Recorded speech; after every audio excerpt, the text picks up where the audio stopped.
네, 예. 안녕하세요. 서진아 강사입니다. 제가 나에게 보내는 프로포즈라고 제목을 정했는데 벌써 호기심이 이르셨다면 제가 반은 성공한 것 같네요. 네, 제가 먼저 양해의 말씀을 구해야 될 거는요. 제가 여기서 나오는 사진들을 일일이 시간 관계상 다 설명을 할 수가 없어서 혹시 사진을 보시고 제가 설명을 못 해드려도 너무 궁금하다, 궁금해서 잠이 안 오시다 하시는 분들은요. 개인적으로 연락 주시면 제가 사진에 대해서 설명을 드리도록 하겠습니다. 자. 여러분들도 마찬가지로 여러 분야를 아마 강의하고 계실 거라고 생각을 합니다. 저도 여러분들과 똑같이 강사로서 여러 분야를 이렇게 강의를 하고 있는데요. 그 중에서도 도전, 열정, 동기부여, 커뮤니케이션, ESG 강의들을 하고 있는데요. 이 모든 강의들을 하기 전에 자기소개를 할 때 제가 꼭 반드시 똑같이 하는 제 소개가 있습니다. 지금부터 그 소개를 시작하도록 하겠습니다.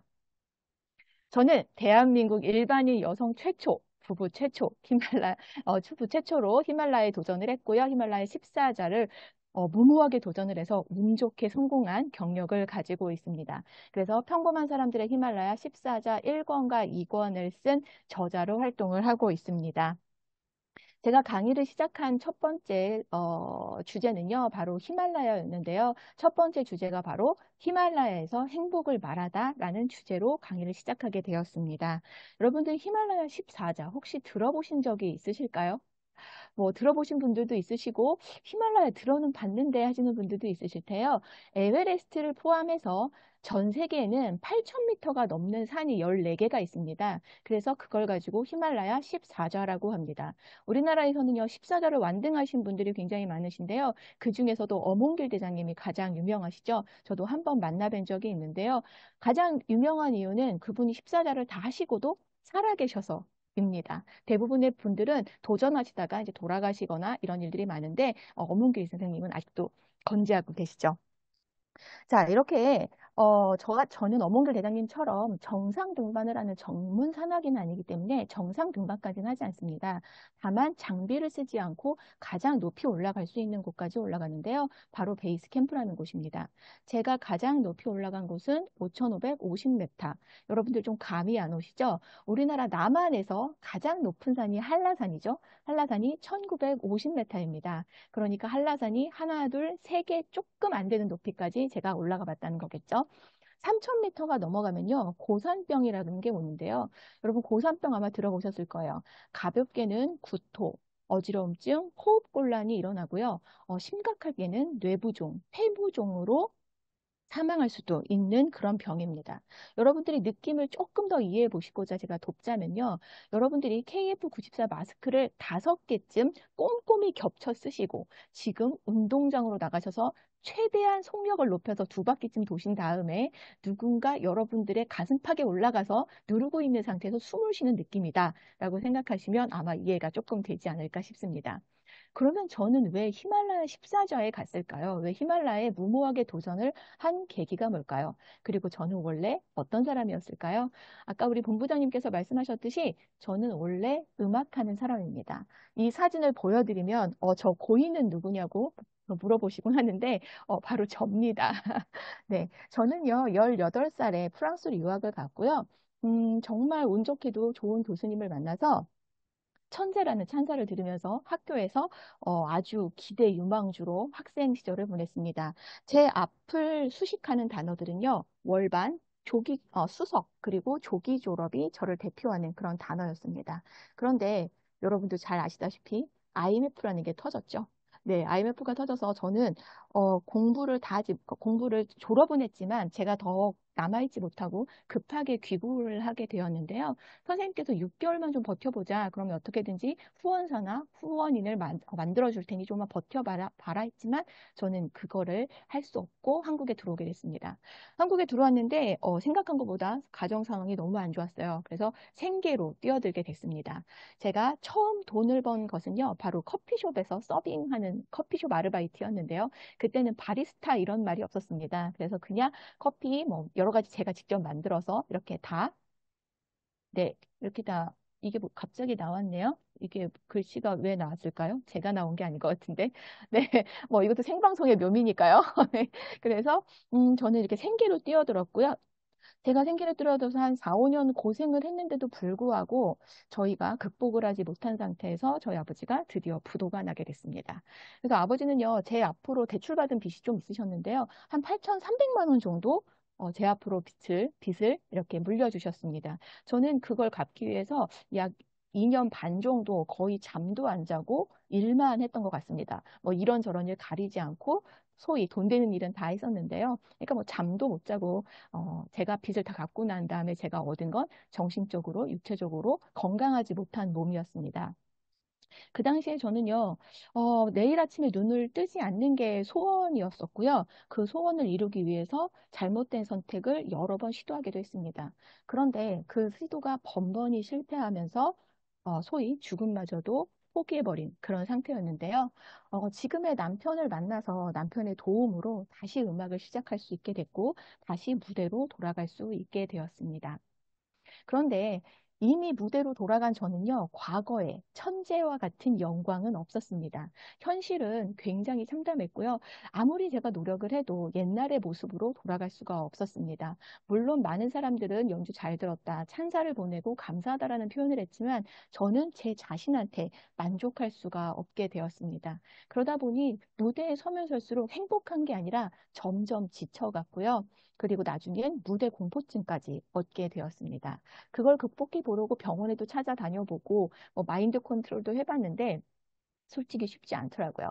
그래서 나중에는 제가 스스로 제어할 수 없을 만큼 처음에는 입술이 살짝 떨리는 시작이었는데 나중에 가서는 두 팔이 떨려서 도저히 악기를 잡을 수 없을 정도까지 그렇게 제가 느꼈고요. 그걸 감추기 위해서 여러 가지 꼼수를 부려봤지만 결국에는 이제 천중들한테 속일 수 없는 지경에까지 이렇습니다.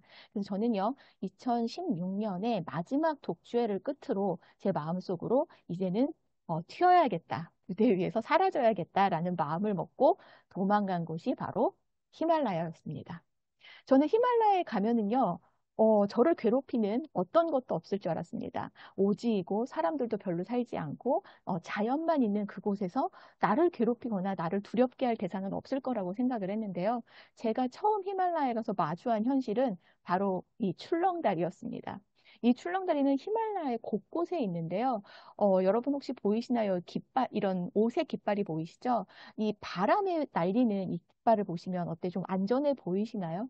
실제로 굉장히 안전하지 않습니다. 이게 사람만 다니는 게 아니라요. 동물들도 다니고 뭐 야크, 말 이런 것들도 다니기 때문에 중간중간 부서진 곳도 굉장히 많고요. 기울어진 곳도 많아서 실제로 상당히 위험한 곳입니다. 다음 사진을 보시면 어때 좀 아름다우신가요? 보는 사람은 아름다울지 모르겠는데요. 이 위에 다리와 아래 다리가 있는데 위에 다리를 건너야만 에베레스트로 진입을 할 수 있게 됩니다. 에베레스트로 가는 남체라는 마을을 지나가게 되는데요. 밑에 보시면 이렇게 강물이 흐른다라고 생각하실 수도 있는데 이거는 강물이 아니라 빙하가 흘러서 내리는 빙하수입니다. 그래서 이 빙하수는요, 여러분 차갑다고 생각을 하실 텐데 제가 길이 한번 끊겨서 이 빙하수를 건너본 적이 있거든요. 굉장히 짧은 구간이어서 제가 만만하게 다리를 걷고 들어갔다가 빙하수에 다리를 닿는 순간 차갑다는 느낌이 아니라요. 제 다리가 부서지는 느낌. 누가 제 다리를 칼로 난도질하는 느낌을 받고 너무 놀라서 허둥대다가 빠져서 허리까지 빠졌던 기억이 있는데요. 나와서도 얼마나 다리가 아픈지 엉엉 울었던 기억이 있습니다. 자, 이런 빙하수는요, 사람이 빠지게 되면 바로 심장마비로 사망한다고 합니다. 그래서 실제로 맨 위에 다리를 건너다가 실족하는 경우가 종종 있습니다.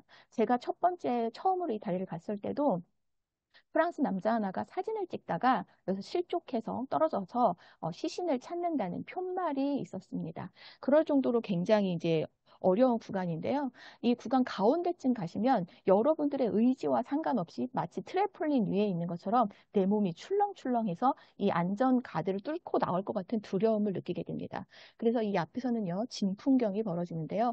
가이드들은 끌고 가야 되고 대부분 여성분들이 많이 울기도 하고요. 남성분들은 그 앞에서 이렇게 담배를 피시면서 시간을 끌기도 합니다. 자, 이렇게 출렁다리뿐만이 아니라 히말라야에 가면은요, 정말 끝도 없는 눈밭에서 하염없이 올라가야 되는 구간도 있습니다. 여기는 공기가 굉장히 희박하기 때문에 한 5걸음 여주 정도 걷고 나면 숨이 턱까지 차서 한참을 쉬었다가 다시 걸어가야 되는 그런 그런 구간도 있고요. 또 사진을 보시면 길이 안 보이실 수도 있는데 제 눈에는 길이 보이거든요. 한 폭 50cm, 한 70cm 정도 되는 길과 그 옆에는 아무 안전 조치가 되어 있지 않은 청길 낭떠러지로 된 길인데요. 이 구간을 건너야 되는 일이 있습니다. 자, 저는요, 이런 것들을 경험하면서, 아, 내가 아무리 도망쳐도 피할 수 없는 것들이 존재하는구나. 내가 무대가 너무 무서워서 도망쳐서 히말라야까지 왔는데, 히말라야에서도 역시 피할 수 없는 것들이 있고, 누가 나를 도와줄 수도 없고, 아무리 사랑하는 남편이 있어도 나 대신 해줄 수 없으며, 내가 내 스스로 두 발로 그 두려움을 이겨내고 반드시 건너야만 되는 내 삶의 무게를 오롯이 견뎌내야만 하는 그런 것들이 있구나. 바로 삶의 총량의 법칙이라는 게 존재한다라는 생각을 했습니다. 어때요, 여러분? 이렇게 말하니까 좀 제가 철이 든 것 같지 않나요? 자, 철 들면 갈 때가 된다고 하죠. 자, 요 사진은요, 제가, 이승에서 마지막으로 찍을 뻔한 사진인데요. 이 사진을 찍고 저는 조난이라는 걸 당하게 됩니다. 자, 조난을 당해서 5,000m 정도에서 조난을 당했기 때문에 죽는 게 너무나 당연했습니다. 그런데 정말 운 좋게, 정말 감사하게도 살아나서 구조를 당해서 지금 여러분들과 이렇게 이야기를 나누고 있는데요. 이 사진은요, 세상에서 가장 행복한 순간에 찍은 아름다운 사진입니다. 어때요? 보시면서 사진 보시면 좀 웃기시나요? 저는 이 사진이 가장 마음에 드는데요. 이게 웃기려고 지은 표정이 아니라요. 조난을 당하고 밑으로 내려와서 그 다음날 하룻밤 자고 일어나서 찍은 저희 부부의 모습입니다. 실제로 저렇게 얼굴을 어떻게 하려고 한 게 아니라 정말 부어서 저렇게 된 얼굴인데요. 밤새 조난을 당해서 동상에 걸렸고요. 내려오는 과정에서 화상을 입어서 자외선 때문에 화상을 입어서 저렇게 된 모습입니다. 그리고 지금 사진은 잘 나와 있지 않지만 콧부분에 굉장히 많은 물집들이 이렇게 잡혀 있는 모습인데요. 저는 이 사진을 보면서 항상 제가 어떠한 순간에도 이 사진을 보게 되면 용기를 얻고 굉장히 힘을 얻는 사진입니다. 저는 이 사건을 계기로 해서 많은 것들이 변했는데요. 사람들은 제가 히말라야 14자를 모두 다녀왔고 또 이렇게 많은 일을 하다 보니까 진짜 멘탈이 강하다. 그리고 열정으로 똘똘 뭉쳐져 있다라고 표현을 하고 오해를 하시는 부분이 있는데 저는 사실상 아까 제가 무대에서 도망쳤다고 말씀드렸을 때 아마 눈치채신 분들 계실 거예요. 저는 굉장히 유리 멘탈입니다. 그리고 저는 굉장한 소심한 사람입니다. MBTI로는 I인데요. 우리 강사님들 중에서도 I인데도 불구하고 이성향이다라고 오해받는 경우 많이 있을 거예요. 아마 남들 앞에 서는 직업이기 때문에 그런 것 같습니다. 저는요, 이렇게 제 자신을 극복해 가면서 목표만을 바라보고 살았던 사람인 것 같아요. 20살 시절에 돈을 갚기 위해서 얼마를 벌어야 되고 또 오늘의 목표는 얼만큼이며 잠을 자지 않고 그렇게 노력했던 그렇게 목표 지향적인 성격 때문에 이게 습관화가 되었는지요. 히말라야에 가서도 마찬가지였습니다. 그 아름답고 장엄한 자연 앞에서도 오늘 갈 길은 얼마 남았고 얼마가 남았고 내가 얼만큼의 걸음으로 몇 시간을 걸어가야 된다. 뭐 이런 생각 때문에 히말라야의 아름다운 풍경도 히말라야의 바람도 냄새도 중요하지 않은 채 그렇게 오늘의 목표만을 이렇게 달려가고 있는 저를 보게 됐는데요. 아까 조난의 사건을 계기로 해서 이제 저는 조금씩 성장을 하기 시작했고요. 이제 그 순간에서 멈춤이라는 것도 할 줄 알고요. 그리고 조금씩 여유라는 것도 찾아가고 있습니다.